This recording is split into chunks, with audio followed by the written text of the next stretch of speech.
News report India के दर्शकों और श्रोताओं को खुशामदीद। न्यूज रिपोर्ट इंडिया का प्रोग्राम खबर की खबर लेकर हाजिर हूं मैं सुखदेव सिंह। आज के इस प्रोग्राम में कुछ खबरों के आधार पर हम यूएस, इजराइल और ईरान की वॉर को समझने की कोशिश करेंगे। सबसे पहली खबर है कि भारत सरकार ने पेट्रोल के ऊपर 3 रुपए और डीजल के ऊपर 10 रुपए की छूट दी है टैक्स में। और दूसरी खबर यह है कि रुपया जो डॉलर के मुकाबले में सबसे नीचे स्तर पर है, रुपया जो है वो बहुत ज़्यादा डीवैल्यू हो गया है।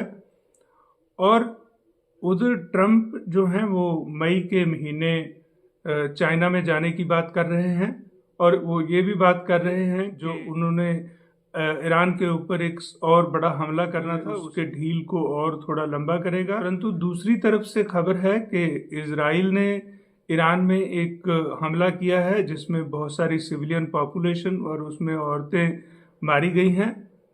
और इसके अलावा कुछ और भी खबरें हैं जो सर्कुलेट हो रही हैं। तो इस सब को अगर हम ध्यान में रखें तो सबसे पहले अगर हम भारत की बात देखें कि भारत ने इस जंग में क्या गवाया है, तो उसमें हम देख रहे हैं कि अगर कुछ भी बाकी ना गवाया हो तो रुपया जितना डीवैल्यू हो रहा है उसी में भारत का बहुत बड़ा लॉस है। और हम ये भी देख रहे हैं कि जो प्राइस ऑयल परचेज करने में भारत को देनी पड़ रही है वो बहुत बड़ी है।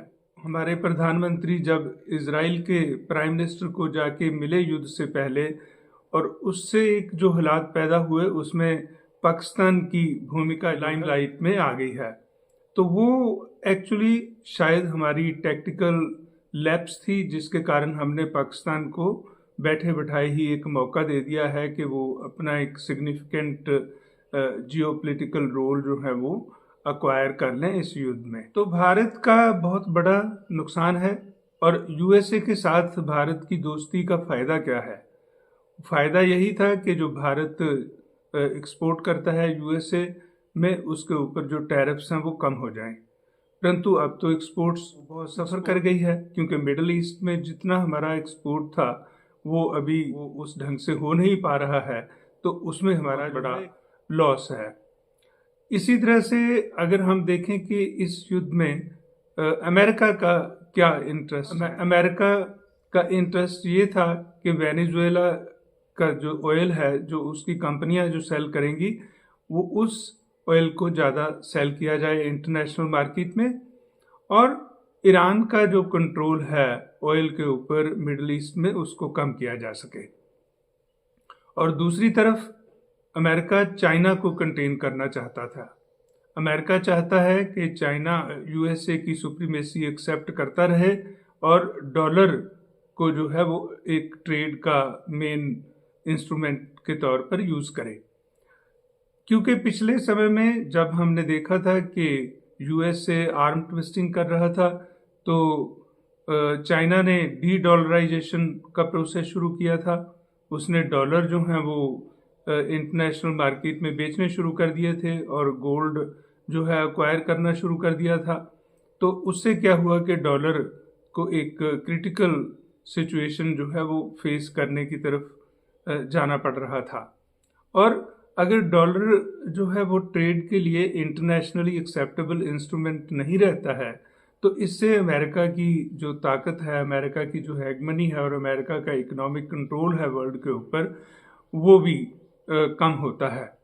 तो अमेरिका जो है वो चाहता है कि चाइना डॉलर को यूज़ करता रहे इंटरनेशनल ट्रेड के लिए। शायद इसीलिए जो है यूएसए के प्रेसिडेंट डोनाल्ड ट्रंप मई में प्लान कर रहे हैं कि वो चाइना में विजिट करेंगे।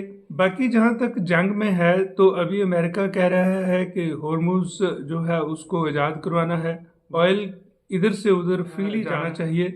परंतु ये तो पहले ऐसा हो ही रहा था, इसके लिए इतने बड़े युद्ध की क्या जरूरत थी। और दूसरी तरफ जब हम देख रहे हैं कि इजराइल को ये एक बहुत बड़ा मौका मिल गया है जिसमें वो ईरान को एलिमिनेट कर सकता है। तो ये इजराइल को एक अपॉर्चुनिटी मिली है इस वॉर में कि वो अपने इस मकसद में कामयाब हो जाए और जो बड़ा इजराइल है वो क्रिएट कर सके। पिछले समय में हमने देखा है कि जब फ़लस्तीन के साथ इजराइल की वॉर चल रही थी, तो यूएसए की सपोर्ट के साथ ही इजराइल ने जो है वो अत्याचार किए, और इसी तरह से इजराइल जो है वो ईरान को भी ख़त्म करना चाहता है, तो उसका मकसद जो है अलग है। अमेरिका शायद इस लड़ाई में से ये डिक्लेयर करके ये उसने लड़ाई जीत ली है, वो इसमें से निकलना चाहता है।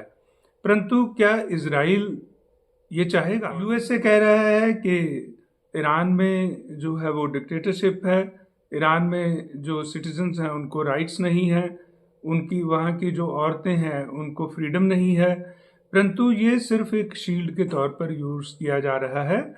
एक्चुअल इंटरेस्ट है इकोनॉमिक और जियो पॉलिटिक्स। तो इस लड़ाई में जो है पूरे बाकी देशों को सामने आकर के यूएसए को बोलना चाहिए कि वो बाकी सारी दुनिया में क्राइसिस ना खड़ा करे। हालांकि यूएसए का खुद भी क्राइसिस बहुत बड़ा बढ़ रहा है। वार के बाद यूएसए में जो ऑयल की प्राइसेस हैं, पेट्रोल और डीजल की प्राइसेस हैं, वो बढ़ गई हैं, और वहाँ की जनता जो है उसको वो इसके कॉन्सिक्वेंसेस जो है फेस कर रही है।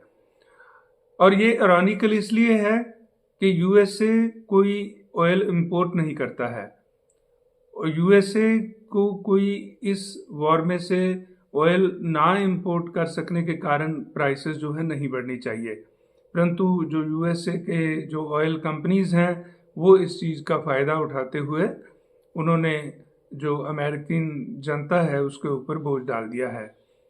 तो इस सब में शायद अमेरिका के इंटरेस्ट जो हैं वो कुछ कंपनीज जो हैं या कुछ जो कॉरपोरेट्स हैं उनके इंटरेस्ट तो सर्व हो रहे हैं, परंतु अमेरिकन जो जनता है वो इसके कारण कष्ट ही भोग रही है। इसलिए यूएसए में इंटरनल पब्लिक ओपिनियन भी लड़ाई के फेवर में नहीं है। इवन जो अमेरिकन आर्मी है उसकी पोजीशन भी क्लियरली जो है वो इस वॉर के फेवर में नहीं थी। तो इस सब के होते हुए यूएनओ को सामने आना चाहिए, डब्ल्यूएचओ को सामने आना चाहिए, और Bharat, Russia, China, Brazil, NATO के जो बाकी कंट्रीज़ हैं उनका साथ लेते हुए यूएसए के ऊपर एक प्रेशर बिल्ड करना चाहिए कि अगर वो इस युद्ध को ख़त्म नहीं करेंगे तो हम उसका जो है एक बाइकआउट कर देंगे और हम उससे कोई भी ट्रेड नहीं करेंगे। तो एक तरह से ये सारे कंट्रीज़ जो अमेरिका बाकी कंट्रीज़ पर सैंक्शंस लगा रहा था वो सैंक्शंस अमेरिका के खिलाफ ही लगाई जा सकती हैं।